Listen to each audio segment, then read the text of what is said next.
মধ্যপ্রাচ্যের ছোট্ট একটি দেশ ইসরায়েল আয়তনে বাংলাদেশের চট্টগ্রাম বিভাগের চেয়েও ছোট, কিন্তু সামরিক শক্তি, প্রযুক্তি, উন্নয়ন ও কূটনৈতিক তৎপরতায় এটি আজ বিশ্বের অন্যতম প্রভাবশালী রাষ্ট্র। যদিও এখনো অনেক দেশ, বিশেষ করে মুসলিম প্রধান রাষ্ট্রগুলো ইসরায়েলকে আনুষ্ঠানিকভাবে রাষ্ট্র হিসেবে স্বীকৃতি দেয়নি, বাংলাদেশও তার মধ্যে একটি। ইসরায়েলের জন্ম 1948 সালের 14 মে। তুর্কি অটোমান সাম্রাজ্যের পতনের পর ফিলিস্তিন এলাকা ব্রিটিশ শাসনের অধীনে যায়। এ সময় ইউরোপে নিপীড়িত ইহুদিরা জায়নবাদ নামে একটি আন্দোলনের মাধ্যমে নিজেদের জন্য একটি স্বাধীন রাষ্ট্রের দাবি তোলে। দ্বিতীয় বিশ্বযুদ্ধের সময় নাৎসিদের হাতে লাখ লাখ ইহুদির গণহত্যা, হলোকস্টের পর এই দাবির পক্ষে বিশ্বমত গড়ে ওঠে। এরপর জাতিসংঘের প্রস্তাব অনুযায়ী ফিলিস্তিন অঞ্চলকে বিভক্ত করে ইহুদিদের জন্য ইসরায়েল নামে একটি রাষ্ট্র গঠিত হয়। শুরু থেকেই আরব রাষ্ট্রগুলো এর বিরোধিতা করে।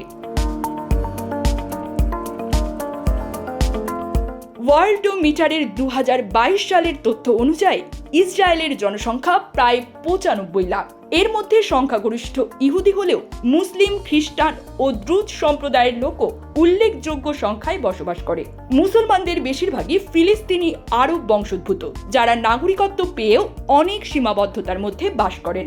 ইসরায়েলের পশ্চিমে ভূমধ্যসাগর, উত্তরে লেবানন, উত্তর পূর্বে সিরিয়া, পূর্বে জর্ডান, দক্ষিণ পশ্চিমে মিশর এবং গাজা ও পশ্চিম তীর ঘিরে রয়েছে বিরোধপূর্ণ ভূখণ্ড।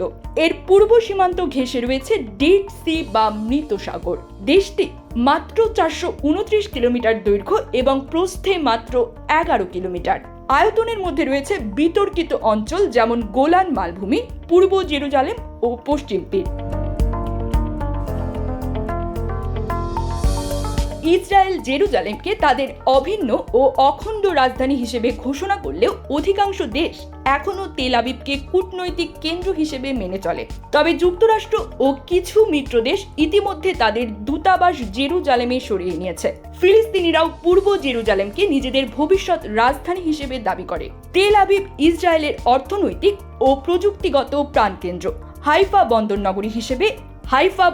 নগরী হিসেবে আর নাজারেত ও বিয়ার সেবা ধর্মীয় ও প্রশাসনিক কারণে গুরুত্বপূর্ণ।